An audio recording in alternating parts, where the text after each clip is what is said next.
अच्छा भाले कि हम लोगों ने मांग की, अरे आप प्रभु हैं क्या? ऐसा कब कहा था? हम मांग कर रहे हैं पूरे देश में जो आदमी रह रहा है सबकी जात लिखवाओ उसमें, किसी धर्म का हो। ये क्यों कि पिछड़ों की होगी और अगड़ों की नहीं होगी, और मुसलमान की नहीं होगी और हिंदू की होगी? ये क्यों?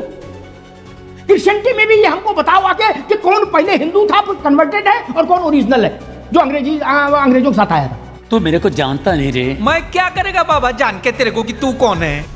मुसलमानों में भी 70-80 जातियां हैं, जितनी ओबीसी में हिंदुओं में जातियां हैं लगभग उनमें से अधिकांश वहां भी हैं, वो भी चुपचाप बिरयानी खा रहे, मौज ले रहे हैं। फिर गलत स्थान पे लेके आए आप हमें। कहते हमारे यहाँ तो जाति नहीं, और रिजर्वेशन लेना होता है तो फार्म लेके सबसे आगे पहुंचते हैं। क्या पहुंचते हैं ना? और वैसे पूछो तो कहते नहीं ये अल्लाह के हुक्म से इस्लाम में सब एक है, ये तो जात हिंदुओं में ही है। अच्छा फिर ओबीसी की ही जातियां क्यों? सवर्ण की, मुसलमान की, क्रिश्चियन की, पारसी की, सबकी जातियां इसमें लिस्ट होनी चाहिए। भाई पक्षपात कैसे कर सकते हो? हमारे टैक्स के पैसा से जनगणना करा रहे हो यार, कि अपना खेत बेच के करा रहे हो? देखो, इन नेताओं को जात के नाम पर तो नेता बने हुए थे, अब किस जात की आबादी ज़्यादा है अब उस पर भी राजनीति कर रहे हैं। बोलते हैं सरकार SC ST OBC की जाति जनगणना कराए, लेकिन ये लोग जनरल कास्ट और मुस्लिम समुदाय की मांग क्यों नहीं कर रहे हैं? उनको भी पता है सबसे ज़्यादा SC ST OBC वाले ही जात में बटे हुए हैं, इसलिए उनको जातियों में बांट कर ही नेता बनेंगे। फिर आने वाले समय में ये बहुसंख्यक के आधार पर आरक्षण, सरकारी योजनाओं में लाभ, प्राइवेट कंपनियों में भी आरक्षण मांगेंगे। और देखते हैं इसी मुद्दे पर डिबेट अमिताभ अग्निहोत्री जी के साथ में। एक्शन आओ। एक ही बार का झंझट खत्म करो, फिर राहुल जी को चिट्ठी लिखनी पड़े, मान लो उनका मूड बदल जाए, वो कहे नहीं ठाकुर कितने हैं मुझे ये जानना है एग्जैक्टली। ठाकुर लाओ, ब्राह्मण लाओ, कायस्थ लाओ, अहीर लाओ, अहीर में भी घोसी एंड कमरिया बोथ। अकेले अहीर नहीं, अकेले यादव नहीं मानूंगा मैं। खड़गे जी ने भी चिट्ठी लिख दी ज्वाइंट, बोले घोसी एंड कमरिया बोथ। क्या? तो एक ही बार में झंझट ना खत्म करो। 50,000 1 लाख जाति उपजाति सारे धर्मों के जितने धर्म भारत में एग्जिस्ट करते सबके लिख लो। मेरे ख्याल 50,000 में निपट जाना चाहिए, इससे आगे नहीं जाना चाहिए। नहीं, और आदमी अपना उसमें टिक लगा देगा 50,000 में ढूंढ के कि घोसी है कि कमरिया है कि सरयू पारी है कि शांडिल्य है। विवेक जी नहीं, कि कनौजिया है, जहां से आप हो जी। अरे बोलना बुढ़े, बोलती क्यों बंद हो गई? मोदी सरकार ने बड़े जद्दोजहद के बाद तो इसको स्वीकार किया कि हम जाति जनगणना कराएंगे, और उसके बाद सरकार को चाहिए था कि एक पारदर्शी तरीके से आपसी सहमति बना के, एक बहुत ही ये महत्वपूर्ण मुद्दा था देश के लिए। नहीं तो पारदर्शी तरीका समझाओ ना, क्या पारदर्शी तरीका है? स्वीकार कर ली कांग्रेस की कि चलिए हम जाति जनगणना कराएंगे। तो जब आपने इसको लेकिन लगता कि अनमने मन से स्वीकार किया कांग्रेस की इस मांग को मोदी सरकार ने, वरना अगर जब आपने देखिए अनमने मन से भी स्वीकार कर लिया अमिताभ जी, तब भी भारत सरकार को, निर्वाचित सरकार को ये चाहिए था कि उसका क्रियान्वयन एक पारदर्शी तरीके से हो। विवेक जी मेरा निवेदन है, विवेक जी हम आपसे एक मिनट दादा, एक मिनट विवेक जी एक मिनट रुको। आप मुझे पारदर्शी तरीका बताओ, छोड़ो राहुल जी क्या कह रहे हैं और दूसरे क्या कह रहे हैं। मुझे आप बताओ पारदर्शी तरीका क्या होना चाहिए? यहाँ पे आशय ये है कि जब कोई महत्वपूर्ण मुद्दा ये है, और इस इतने महत्वपूर्ण मुद्दे पे जिससे हमारी सारी लोक कल्याण की योजनाएं जिसके ऊपर निर्भर है, जिसको मोदी सरकार ने पहले ही 4 साल करीब पीछे कर दिया, इसको था जो पहले होनी चाहिए थी। पारदर्शी के माने ये था कि जो आपने कभी नहीं किया, चाहे किसान आंदोलन की बात हो, आप एक आपसी सहमति बनाते, सारे लोगों को बुला के दिखाते कि देखिए एक फॉर्मेट बना हुआ है, इस फॉर्मेट में अगर आप लोगों को सुझाव हो तो उस सुझाव के हिसाब से इसको सही करा लिया जाए। इसमें क्या दिक्कत थी? ये सरकार इस तरह की इनकी मंशा नहीं कभी रहती है, ये हर काम में एक भ्रम फैलाते हैं और इसको इस तरह से करते हैं। किसानों का मुद्दा था भाई, अब जो जातिगत जनगणना हो रही है, अब इसको आप नहीं मानेंगे ना? अगर यही आपसी सहमति से अब तो सहमति नहीं बनी, अब आप इसको मानोगे कि नहीं मानोगे जब इसके आंकड़े आएंगे? तो वही बात देखिए यहाँ पे आ गई, आप मानोगे कि नहीं मानोगे जब इसके आंकड़े आएंगे? अमिताभ जी देखिए, ऐसा है कि भारत सरकार के जो आंकड़े होंगे उनको मानने के लिए सब बाध्य हैं, लेकिन आपके आंकड़े में आपकी शुचिता, आपकी पवित्रता, आपका एक जिम्मेदारी का भाव, वो अगर होगा, आज तक सरकारें इसके पहले भी नहीं, सरकार के आंकड़े आए तभी इस तरह के सरकारों के उस पर सवाल नहीं उठे, जैसा कि इन 12 सालों में रुक जाओ भैया एक मिनट। मुझे याद है मनमोहन सिंह का समय था, लालू प्रसाद यादव और मुलायम सिंह हंगामा कर रहे थे कि जनगणना के आंकड़े जारी करो। अब आंकड़े क्या जारी करें, अभी रुक जाओ भाई संजय, उसमें पता लगा 56,000 से ज्यादा जातियां आ गई जो भारत में एग्जिस्ट नहीं कर रही थी। यूथोपिया वाली जातियां भी आ गई। क्या घोर माठा हो गया, उसको कहां लपेटे, कहां सुलझाएं? सोनिया गांधी का डंप करो, लालू यादव का ना आपकी इच्छा हो बैठो हाउस में, ना इच्छा हो मत बैठो। है मुलायम सिंह से भी कहा, बोले कोई आंकड़ा नहीं जारी होगा, नहीं किया। इसी कांग्रेस ने जारी किया। राहुल जी तब थे, ऐसा नहीं कि राहुल जी तब केजी में पढ़ रहे थे, तब हाउस में थे। उनने भी नहीं कहा कि नहीं मैं खाना छोड़ दूंगा अगर जातिगत जनगणना के आंकड़े नहीं जारी करोगे ना। सरकार ने कहा कि आंकड़ा नहीं जारी करेंगे और राहुल गांधी बोले यस ओके डन। अब वो करे कि मैया मैं तो चंद्र खिलौना नहीं हो, अब चंदा मामा चाहिए। जब आकाश आपका था तब चंदा मामा नहीं लिए। खैर चलिए, एकेश लोधी साहब, भारत जातियों का समुद्र है, जनगणना महत्वपूर्ण चीज है। तो जो बात अभी संजय राणा कह रहे थे मुझे उसमें दम नजर आई, व्यवहारिक बात है, ठीक है ना। एक बार सारी जातियां अगड़े पिछड़े महा अगड़े सबकी करा लो, हिंदू मुसलमान सिख ईसाई सब ना, लाख हजार 50,000 लाख के भीतर ही रहेगा, इससे ऊपर तो जाएंगे नहीं। उसी में टिक लगवा लो, कम से कम एक बार फाइनल आंकड़ा आ जाए कि घोसी इतने हैं, कमरिया इतने हैं, घोसी प्लस कमरिया जोड़ दो तो इतने यादव हैं देश में। नहीं, इतने लोधी हैं, इतने तेली हैं, इतने प्रजापति हैं। सबकी गिनती एक ही बार में नहीं हो जाए। मुसलमानों में भी 85 जातियां हैं। बात तो सही है। बाद में वो लोग भी जंतर मंतर आएंगे, समस्या पैदा करेंगे। एक ही बार में सबकी गिनती क्यों नहीं हो जाए? राहुल जी ने सैकड़ों मंचों से कहा हमें ओबीसी का नंबर चाहिए। वो एमआरआई है, वो एक्सरे है, वो क्या क्या बताया उनने, ठीक।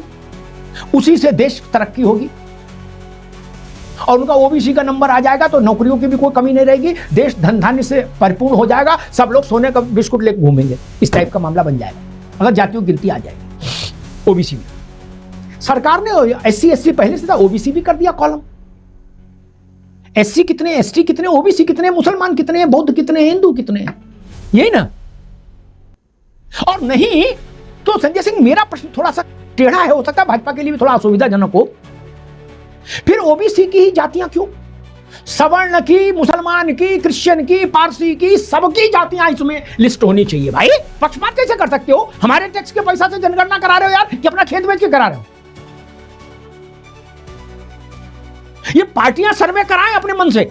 अगर सरकार हमारे टैक्स के पैसे से करा रही है तो एक ही बार में भारत में रहने वाले हर नागरिक की जात इसमें क्यों नहीं आए? संजय जी मुझे हिंदी में सरल भाषा में समझाइएगा, गोल गोल जलेबी न बनाइएगा। क्या ये क्यों नहीं आए कि अशोक यादव घोसी हैं कि कमरिया हैं? ये क्यों नहीं आए? लिख कर होने दीजिए एक बार। अच्छी बात कर दी। जी जी जी जी। और सभी मित्रों को नमस्कार जी। देखिए, दुर्भाग्य से इस देश के अंदर जो जातीय जनगणना का जिसने विलाप शुरू किया है उसकी जाति खुद नहीं मालूम है। शाबाश मेरे शेर। राहुल गांधी बताएंगे किस जाति के हैं? बताएं, सबसे पहले वही डिस्क्लोज कर दे मैं किस जाति का हूँ, मैं हिंदू हूँ कि क्या हूँ, पहले वही बता दे, फिर आगे बात होगी ना। चलिए उनकी बात मान लेते हैं। तो बाबा साहब भीमराव अम्बेडकर का संविधान वो जेब में लेके घूमते रहते हैं, वो पता नहीं लिखा है कि सादा पन्ना लेके घूमते हैं। तो उनसे मैं एक सवाल बात करते हैं कि उनकी जात का नहीं पता है कि वो हिंदू है कि मुसलमान है। पहले अपने शब्द को वापस करिए। नहीं राहुल जी पर कोई विवेक जी, अभी एक मिनट संजय भाई आप रुके। भारत की परंपरा, भारत की पारिवारिक सामाजिक परंपरा को ध्यान, मेरी बात सुन लीजिए फिर बोलिए। भारत की पारिवारिक सामाजिक परंपराओं को ध्यान में रखते हुए राहुल गांधी जी पारसी है, ठीक है ना। राहुल गांधी पारसी है, इसमें विवाद नहीं हो सकता। फिरोज गांधी के पुत्र के नाते वो पारसी है। आप कुछ भी बोलो, ये नहीं सुनने वाला। अभी भारत की समाज व्यवस्था और कानून व्यवस्था दोनों इसी को मान्यता देती है, ठीक। मां, अशोक जी सुन लो यार, हर वक्त अरे विवेक जी, अभी मां ब्राह्मण हो और पिता यादव हो तो भी संतान यादवी ही होगी। गलत तो नहीं कहा अशोक यादव? अभी भारत का नियम यही है, इसलिए इस नियम की कसौटी पर राहुल गांधी जी पारसी हुए। संजय जी अब आगे बोलिए। यही चाहता था मैं, बेनकाब करना चाहता हूँ राहुल गांधी को, जो नाटक बना रहे देश के अंदर हिंदू समाज को तोड़ने का। नाटक का इसमें उनको कोई अधिकार नहीं है हिंदू पे बात करने की, जो खुद हिंदू नहीं है। हाँ। उसको कोई रोमन कैथोलिक माँ है, उनकी कोई अधिकार नहीं है। चलिए डेमोक्रेसी है बोले। मैं दूसरी बात कहना चाहता हूँ, बाबा साहब भीमराव अम्बेडकर ने जब संविधान सभा में कहा था कि भारत का लिए ये जाति जो है वो अभिशाप सही पकड़े हैं।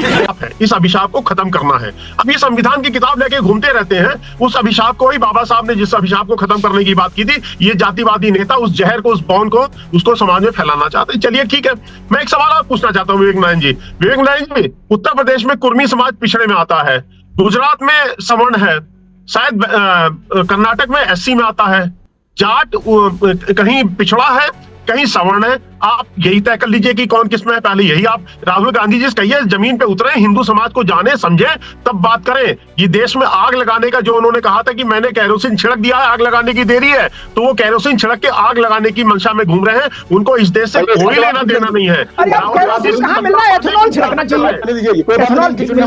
आप बताइए पहले, आरएसएस के लोगों ने आजादी के दौरान साथ दिया? आजादी पर नहीं जाइए, आजादी के संग्राम के। अब दोनों लोग रुक जाइए, अब तो आवाज आनी नहीं। एनर्जी को थोड़ा सेव भी करिए। आजकल तो फोन भी पावर सेविंग डिवाइस मोड में आने लगे हैं डिवाइस में। ये तो लेटेस्ट न्यूज है। आप लोग अपनी अपने पावर सेविंग डिवाइस करो। आजादी की लड़ाई का जो सबसे बड़ा चेहरा था महात्मा गांधी, वो, और सुनो भाई, वो भी, महात्मा गांधी भी आजादी से प्रसन्न नहीं थे। उन्होंने नेहरू के इस अनुरोध को ठुकरा दिया कि 15 अगस्त को दिल्ली रहिए। उनका नहीं, ये तुम्हारे को सत्ता मिल रही, तुम रहो, मुझे यहां रहने की जरूरत नहीं।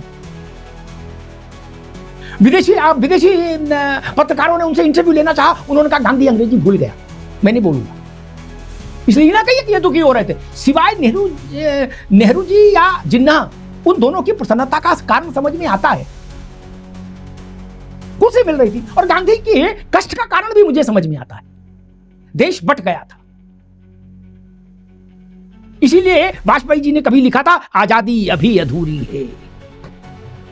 और वो कसक आज तक है लोगों के मन में। विपक्ष इसलिए ऐसा नहीं कि आपके घर का आदमी बन गया तो आप तो बल्ले बल्ले, लेकिन देश तो बटा ना। जिन्ना और नेहरू जी को हटा दें, तब खान अब्दुल गफ्फार खान से का संस्मरण पढ़िए, जब आजादी आई तब क्या हुआ। लेकिन अब आप लोगों का तो पढ़ने लिखने से बैर है, व्यस्त इतना हो तो क्या पढ़े लिखे। बोलो ठीक है। अशोक यादव जी, बात चल रही थी कि उसका फॉर्मेट बदलना जाना चाहिए। अब जब खेल शुरू हो गया तो समझ में आया कि नियम दोबारा से लिखो, है खेल रोक दो, नियम दोबारा लिखे जाएंगे। तो मैं सुझाव रख रहा था एक, कि एक ही बार में सारे झंझट काटो, सारे संकट काटो। क्योंकि आजकल तो जंतर मंतर चल गया, फिर कोई 1000-2000 लोग झंडा लेके आ जाएंगे। क्या जाति उपजाति जितने धर्म भारत में हैं, सबकी जातियां बिल्कुल कच्चा चिट्ठा सिजरा खोल के उसमें लिखवा लो। नहीं, जिसे मैंने उदाहरण दिया, केवल अहीर नहीं, यादव नहीं, घोसी हो कि कमरिया, ये भी लिखो। बाद में झंझट नहीं हो कि कोई फिरोजाबाद में खड़ा हो जाए, बोलो घोसी की अलग से कराओ। क्या रे, क्या मुजरा हो रहा है? तो मैनपुरी में कोई कहे बोलने लगे, बोले ना कमरिया का अलग से कराओ। एक ही बार में करा लो, एक ही बार पैसा लगे,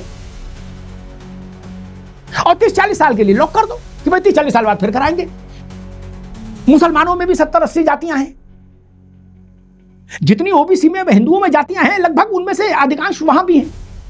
वो भी चुपचाप बिरयानी खा रहे, मौज ले रहे हैं, कहते हमारे यहां तो जाति नहीं। और रिजर्वेशन लेना होता है तो फार्म लेके सबसे आगे पहुंचते हैं। क्या पहुंचते ना? कैसे लोग रहते हैं यार यहाँ पर। और वैसे पूछो तो कहते नहीं, ये अल्लाह के हुक्म से इस्लाम में सब एक है, ये तो जात हिंदुओं में ही है। वहां बढ़ई भी लिखते हैं, धोबी भी लिखते हैं, लोहार भी हैं, है ना अशोक जी। तो एक ही बार में सबका हो जाए तो मतलब फिर बार बार का रट्टा नहीं खत्म हो जाए। बोलती इसकी बंद है या आपकी? पैसा भी लगता है, समय भी लगता है। अशोक जी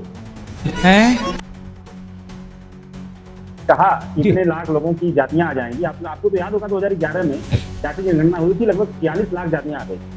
46 लाख जातियां आ गई। क्या दिक्कत है? जब जाति ही एमआरआई है, आपके नेता ने कह दिया जाति ही एमआरआई है, जाति ही एक्सरे है, तो 46 ना 46 करोड़ आ जाए, आने दो, एक बार हो जाए खेला। अशोक जी देखिए, जाति जनगणना की मांग विपक्ष क्यों कर रहा है? आज जाति जनगणना राहुल गांधी जी, अखिलेश यादव जी या विपक्ष के जो भी नेता क्यों कर रहे हैं? इसके पीछे सिर्फ एक लॉजिक है, सामाजिक न्याय। सिर्फ और सिर्फ सामाजिक न्याय के लिए जाति जनगणना की बात हो रही है। और भारतीय जनता पार्टी क्यों इधर उधर कर रही है? तू इधर उधर की बात न कर, बताए काफिला क्यों लुटा? वो सिर्फ इसलिए इधर उधर की बात कर रही है ताकि हमें सामाजिक न्याय से। अशोक जी एक छोटा सा निवेदन, अशोक भाई फिर आप पूरा समय देंगे, आपको एक छोटा सा निवेदन, पूरा मुझे किस अधिकार से राहुल जी, प्रियंका जी, खड़गे जी, सोनिया जी, अखिलेश जी किस अधिकार से रोक सकते हैं? मैं कहता हूं सवर्णों की भी गिनती हो, मुसलमानों की, जातियों की भी गिनती हो, किस आधार पर रोक देंगे? अपना घर से पैसा दे रहे हैं जनगणना में? नहीं ना, ये तो होना ही था। अरे भाई कि हम लोगों ने मांग की, अरे आप प्रभु हैं क्या? हम मांग कर रहे हैं पूरे देश में जो आदमी रह रहा है सबकी जात लिखवाओ, उसमें किसी धर्म का हो। ये क्यों कि पिछड़ों की होगी और अगड़ों की नहीं होगी, और मुसलमान की नहीं होगी और हिंदू की होगी? ये क्यों? क्रिश्चियनिटी में भी ये हमको बताओ आके कि कौन पहले हिंदू था फिर कन्वर्टेड है और कौन ओरिजिनल है जो अंग्रेजों के साथ आया था। बताओ क्या समस्या है? जियाउर रहमान फर्क उसमें लिखे कि मैं भारत का नहीं हूं, मैं बाबरी हूं, जो उनके बाबा कहते थे। और हिंदी में समझो, एक बार में सबका क्यों नहीं हो जाए? बोले नहीं, अखिलेश जी ने कहा, राहुल जी ने, अरे ठीक है उनको प्रणाम, लेकिन वो देश नहीं हो सकते ना। सबकी जात क्यों नहीं लिखवा दी जाए अशोक जी? ये मैं निवेदन कर रहा हूं आपसे। उम्मीद करता हूँ कि वीडियो आपको देखकर अच्छा लगा होगा। ये नेता केवल हिंदुओं में जातियाँ क्यों ढूंढते हैं?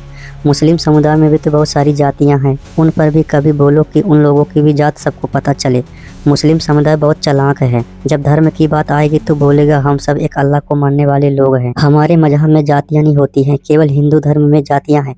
लेकिन जब सरकारी स्कीम का फ़ायदा लेना होगा तो सबसे पहले वही लाइन में खड़ा हो जाएगा। जिस व्यक्ति का खुद जात पता ना हो वो खुद कन्फ्यूजन में है हमें कौन सी जात बतानी है। वो आज देश में जातिगत जनगणना की बात कर रहा है, बोलता है सरकार हमें बताए कौन कौन सी जातियां हैं और उनकी जनसंख्या कितनी है। फिर ये आदमी बाद में उनके लिए रोड पर निकलेगा, केवल उन्हीं के लिए मुद्दा उठाएगा। अभी तक ये मुस्लिमों के लिए लड़ रहा था, जब जात पता चल जाएगी तो वहाँ पर भी ये आदमी राजनीति करेगा। ये अपने ज़माने में खुद जातिगत जनगणना नहीं करा पाया क्योंकि उस समय इतना भ्रष्टाचार था कि सब झोल झाल कर दिया, उसके बारे में आज तक नहीं बोलता। ये नेता कभी भी नहीं मांग करते हैं कि जात के नाम पर आरक्षण नहीं मिलना चाहिए, केवल आर्थिक आधार पर आरक्षण मिलना चाहिए। जो व्यक्ति IAS IPS और नेता है वो भी जात के नाम पर माल छाप रहा है। क्यों ये नेता बिना जात की संख्या जाने काम नहीं कर सकते? इनका उद्देश्य किसी भी जात का उत्थान करना नहीं, केवल इनको चेहरा चमकाना और उनको जातियों में बांटना है। अगर इनको जातियों की संख्या जानना है तो अपने पैसे से भी करा सकते हैं। आपकी क्या राय है कमेंट करके बताओ।